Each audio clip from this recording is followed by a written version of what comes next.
সুপ্রিয় শিক্ষার্থী, আজকে তোমাদের সবচেয়ে একটা ইম্পর্টেন্ট আর সবচেয়ে একটু কঠিনও বলতে পারো টপিক নিয়ে আসছি। সেটা হলো ন্যারেশন। তো ন্যারেশন সাধারণত তোমার সপ্তম, অষ্টম, নবম, দশম পর্যায়ক্রমে ইন্টারমিডিয়েটেও লাগে। তো আজকে আমরা একটু বেসিক ধারণা দিব। ন্যারেশন নিয়ে তোমাদের দুইটি পাঠ হবে। তো যাই হোক, সরাসরি আমাদের স্ক্রিনে চলে যাব। তো আমাদের টপিক আজকে হলো ন্যারেশন। তো আচ্ছা, ন্যারেশন কাকে বলে সেটা আমরা দেখবো। ন্যারেশন অর্থ হলো উক্তি, ন্যারেশন বা কোনো কিছু ন্যারেট করা। তো ন্যারেশন কাকে বলে সেটা আমরা জানবো, খুব বেসিক থেকেই পড়াবো, একটু ধৈর্য সহকারে একটু শুনতে হবে আজকে। বক্তার স্টেটমেন্ট বা কথা কেই ন্যারেশন বলা যায়। সহজভাবে বলতে গেলে ন্যারেশন, তো দেখো কোনো কিছু বর্ণনা করা বা উক্তি।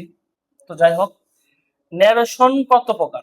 ন্যারেশন সাধারণত দুই প্রকার। একটা হলো ডিরেক্ট ন্যারেশন, আরেকটা হলো ইনডিরেক্ট ন্যারেশন। ডিরেক্ট ন্যারেশন হলো প্রত্যক্ষ উক্তি, আর ইনডিরেক্ট হলো পরোক্ষ উক্তি।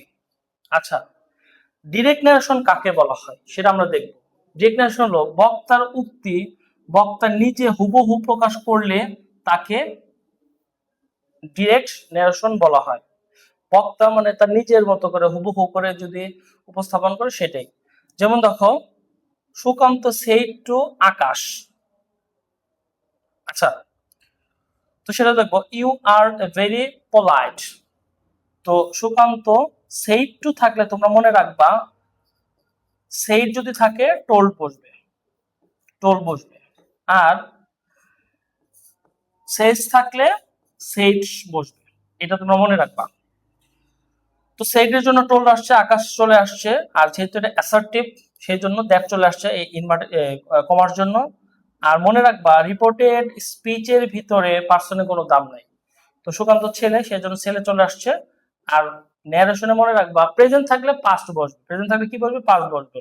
আর বাদ থেকে যা আছে তাই। তো এখন আমরা নিচে দেখব ন্যারেশনের অংশ কয়টি।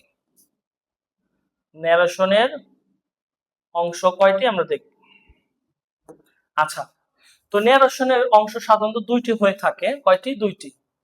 এখানে দুইটি দেওয়া আছে। একটা হলো রিপোর্টিং ভার্ব, দুই হলো রিপোর্টেড স্পিচ। রিপোর্টেড স্পিচ হলো বক্তার কথা, বক্তার কথা।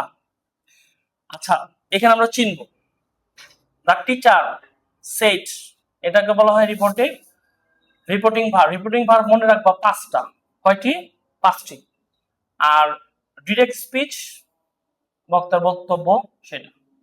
তো আমরা এখানে জানলাম ন্যারেশনের অংশ দুইটি, রিপোর্টিং ভার্ব আর রিপোর্টেড স্পিচ। বক্তার কথা হলো রিপোর্টেড স্পিচ। আচ্ছা, নিচে আমরা জানবো ইনডাইরেক্ট ন্যারেশন কাকে বলা হয়। বক্তার কথা যখন সরাসরি উদ্ধৃত না হয়ে পরোক্ষভাবে উদ্ধৃত হয় বা প্রকাশ পায়, তাকে ইনডাইরেক্ট ন্যারেশন বলা হয়। আচ্ছা, যেমন the teacher told the student that he was very busy. Okay, তো এখানে দেখো স্পিকার হলো কে? টিচার। রিপোর্টিং ভার্ব কি? সেড। আর লিসেনার্স কে? The student. আর লিঙ্কার তো থাকবেই। তো তোমরা বলতে পারবা ন্যারেশন লিঙ্কার কয়টা? ন্যারেশন লিঙ্কার হলো কয়টা দেখো, দ্যাট, টু, ইফ। কোন থাকবে? ওকে, তো নিচে আমরা দেখবো একটু বেসিক। তো আর তো কিছু নাই। পরবর্তী শীটে আমরা যাব। পরবর্তী শীটে আমরা যাব। এই দেখো, পরবর্তী শীট হলো এই যে, আমরা আগেই বলছি যে ন্যারেশন আমরা কি কি পরিবর্তন করব সেটা দেখব।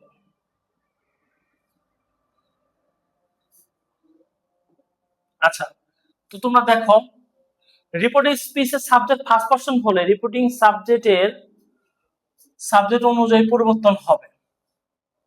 মনে রাখার কৌশল হলো, ফার্স্ট পারসন গোড়ায় থাকে, সেকেন্ড পারসন আগায় থাকে, থার্ড পারসন জায়গায় থাকে। তো দেখো, ন্যারেশনে দেখো আমাদের কিছু বেসিক পরিবর্তন করতে হবে।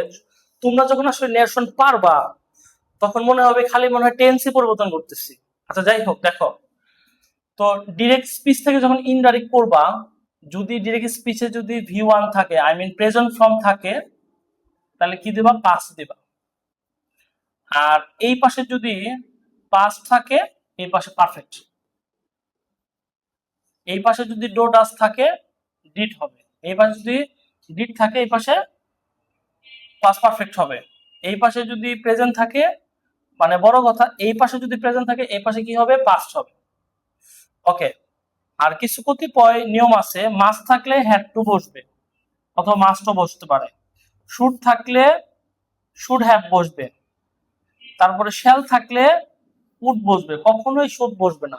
তোমরা অনেকেই ভুল করো, শ্যাল থাকলে কি দাও অনেক সময় শুড দাও, শুড হবে না, শুড বাদ, তো শ্যালের পরিবর্তে কি হবে উড বসবে। তো যাই হোক দেখো উড যদি থাকে উডই বসবে, আমি এটা বলতেছি কিন্তু ডিরেক্ট থেকে ইনডিরেক্ট করার জন্য। মাইট থাকলে মাইটই বসবে। আচ্ছা হ্যাভ হ্যাজ থাকলে হ্যাভ বসবে।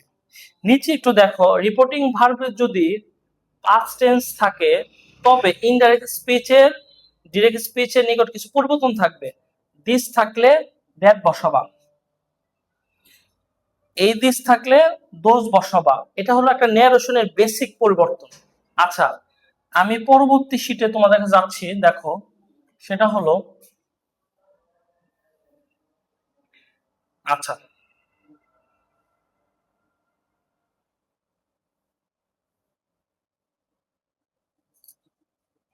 দেখো ন্যারেশনে এইগুলো আসলে সময় হিসেবে কাজ করবে। তো ন্যারেশন করতে গেলে আমাদের টাইম বা প্লেস পরিবর্তন করতে হবে। আচ্ছা দেখো ন্যারেশনে যদি এই পাশে ডিরেক্ট ডিরেক্ট হেয়ার থাকলে দেয়ার দিবা, কাম থাকলে গো দিবা, এগো থাকলে বিফোর, নাও থাকলে দেন, হেন্স থাকলে দেন্স, এদার থাকলে থিদার, দাস থাকলে সো, টুডে থাকলে দ্যাট ডে। আমি একটা কথা বলছিলাম যখন তোমরা ইনডাইরেক্ট করবা বর্তমান যেটা হচ্ছে সেটা কিন্তু অতীত হয়ে যাবে, ঠিক আছে। আচ্ছা টু নট থাকলে দ্যাট নাইট হবে, কারণ ন্যারেশনের মেইন ফাউন্ডেশন হয় কিন্তু তোমার টেন্সের উপর। আর টেন্স যেমন এখন আই এম টকিং, আর ন্যারেশন করতে গেলে আই ওয়াজ টকিং হয়ে যাবে। আচ্ছা গেল স্টার্টে থাকলে দ্য প্রিভিয়াস ডে হয়ে যাবে, লাস্ট নাইট থাকলে the previous night, previous month, year এগুলো হয়ে যাবে। আচ্ছা তো আমি এখানে একটু কিছু বেসিক দেখব, সেটা হলো দেয়ার আর 5 type of narration according to meaning of this sentence. দেখো তো তোমাদের আমি ভিডিওর প্রথমে বলছিলাম রিপোর্টিং ভার্ব সাধারণত 5টা, কয়টা 5টা। তো দেখো assertive, interrogative, exclamatory, objective, imperative, ঠিক আছে। অ্যাসার্টিভে দেখবা সাবজেক্ট ভার্ব প্লাস বাক্যাংশ থাকে, ইন্টারোগেটিভে দেখবা বাক্যের শেষে কোশ্চেন মার্ক থাকে, এটা খুবই একটা ইম্পর্টেন্ট জিনিস। এক্সক্লামেটরিতে দেখবা এক্সক্লাম চিহ্ন থাকবে, তখন তুমি বুঝতে পারবা। অপটেটিভে দেখবা মে বা লং লিভ এগুলো থাকবে অপটেটিভে। ইম্পারেটিভ সেন্টেন্সে দেখবা ভার্ব দিয়ে শুরু হয়, লেট দিয়ে লেট থাকে। আচ্ছা তারপরে দেখো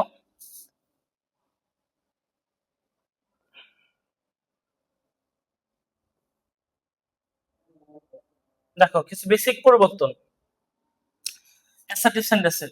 এই পাশে আমরা একটু সাবজেক্ট, পসেসিভ, অবজেক্ট এগুলো আমরা দেখবো, এগুলো কিন্তু লাগে। তো দেখো ফার্স্ট পারসন আই, সাবজেক্ট হলো কি আই, প্রোনাউন হিসেবে ধরছি।